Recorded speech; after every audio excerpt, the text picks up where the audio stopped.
Coisas que eu tô obcecada no momento e eu acho que vocês também deveriam estar. Eu acho muito legal quando a gente para pensar assim em obsessões do momento. Porque o que acontece? Se você tem algumas obsessões, quer dizer que você está consumindo muita coisa ali e algumas te chamaram a atenção.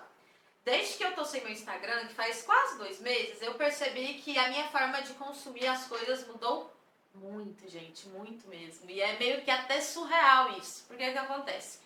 Eu era uma pessoa que, querendo ou não, ainda me deixava levar por muita coisa. Essa questão de você ter o desejo daquilo, né? Muita gente está consumindo aquilo. Como assim eu tô de fora, gente? Não tem como. Então eu sinto que muita coisa mesmo que eu consumia, que eu assistia, que eu escutava, que eu gostava, vinha daí. De ver tanta gente fazendo, eu não podia ficar de fora disso e acabava indo atrás. Então, estar longe do Instagram está me fazendo entender também o que eu realmente gosto de consumir. E eu sinto que isso tem sido uma jornada muito interessante. Então eu separei algumas coisas que eu assisti, que eu fiz, que eu tô super interessada para compartilhar com vocês. E eu espero que alguma dessas faça sentido e que vocês comecem a fazer alguma dessas coisas ou assistam alguma das coisas que eu vou indicar aqui. A primeira coisa é um filme. Eu tenho a sorte que eu tenho uma tradição com um grupo de amigos de quase toda semana a gente se reúne para assistir um filme. Começou sendo um filme de terror, que eu nem gostava de terror e hoje eu sou apaixonada pelo universo do terror.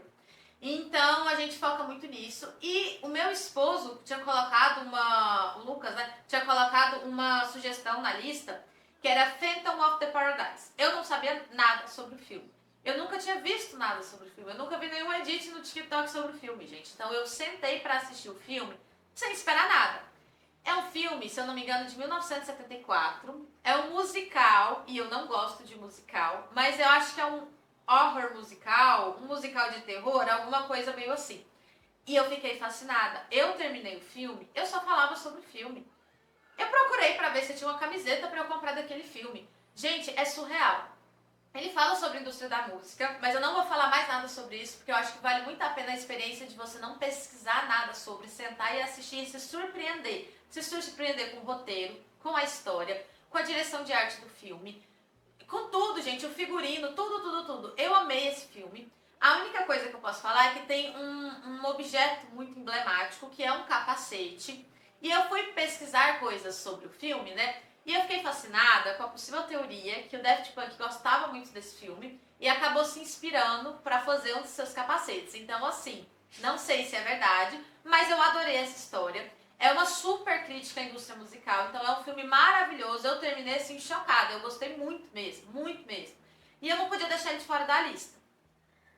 A outra coisa que eu tô super obcecada também, ela vai pra uma área que eu flertei muito durante a adolescência. No meu pré-adolescência, eu fui da época do Orkut, eu sou de 97, e a gente tinha os fakes. Então, na época dos fakes, a gente usava imagens aleatórias de pessoas famosinhas da internet, até artistas, e a gente editava muita foto. A graça era você participar de comunidades, editar fotos. Ai, gente, era super legal isso. E foi a partir daí que eu comecei a estar sempre em contato com design de alguma forma, mesmo não entendendo muito sobre. E ultimamente apareceu pra mim uma coisa que eu fiquei assim fascinada, porque é o relevo em metal. Ele flerta também um pouco com a ideia das coisas banais do dia a dia. As opções que eu vi de pessoas fazendo, eu até já guardei uma lata de refrigerante para tentar fazer, né? Usam objetos do dia a dia. Então, lata de refrigerante, de energético, você corta e escreve por cima. E aí o que eu achei mais legal foram as aplicações, porque tinha gente fazendo tipografia a partir disso. Tinha gente fazendo arte para postar no Instagram, o currículo, o portfólio, o que for, através disso. Tinha gente usando, né, e escaneando. Nossa, dá pra você fazer tanta coisa. Eu vi gente misturando isso com argila fria, com cerâmica fria, para fazer objeto de decoração, fazendo porta-retrato, enquadrando. Eu achei incrível. E eu já, né, peguei umas latas aqui em casa, lavei, tô esperando secar e tô doida pra fazer. Eu queria tanto testar essa parte da tipografia, quanto fazer algum desenho legal e depois emoldurar. Nessa onda de coisas manuais, tem duas outras coisas que eu tô curtindo muito. Toda vez que eu viajo, eu guardo muita coisa. Mas não só quando eu viajo, né? Mas assim, eu saio, vou num restaurante que tem alguma coisa que me chama atenção, guardanapo, né, alguma coisa que dá pra levar, eu sempre pego. Eu compro alguma coisa, igual na Páscoa eu comprei ovo de Páscoa da Fofulete, eu guardei a caixinha. Então eu sou muito de guardar coisas, eu sou muito da coleção. E foi nisso que eu cheguei à ideia do journal. O journal tá aí há muito tempo, mas eu sinto que deu uma viralizada de um tempo pra cá. Tem muita gente que se dedica de verdade pra fazer isso. Eu acho isso fantástico, eu acho isso incrível. E foi mirando lá no journal que eu guardei um monte de coisa. Mas eu tinha uma moldura aqui. Eu acho que nem vai dar pra focar, gente. Mas eu fiz esse quadro, que depois eu posso mostrar melhor pra vocês.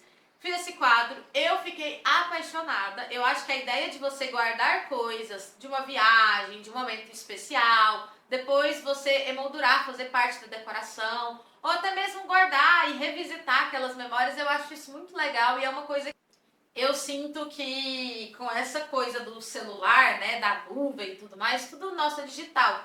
Então a gente perdeu esse hábito de juntar coisinhas de momentos especiais e guardar e depois revisitar. Então eu gosto muito disso. Eu acabei transformando numa decoração, né? Porque aqui em casa, pelo menos, eu sou adepta ao maximalismo. Eu gosto de ter muitas coisas. E quando a gente fala de decoração, uma das coisas que eu mais gosto é que todas as coisas que tem aqui em casa, elas façam sentido pra mim, elas fazem parte da minha história. Então eu tenho uma bandeira gigante que eu garimpei numa feira, eu tenho um quadro que eu garimpei num brechó, eu tenho muito print de feira de arte que eu vou, então eu gosto muito disso. Então quando a gente fala de decoração, fico fascinada.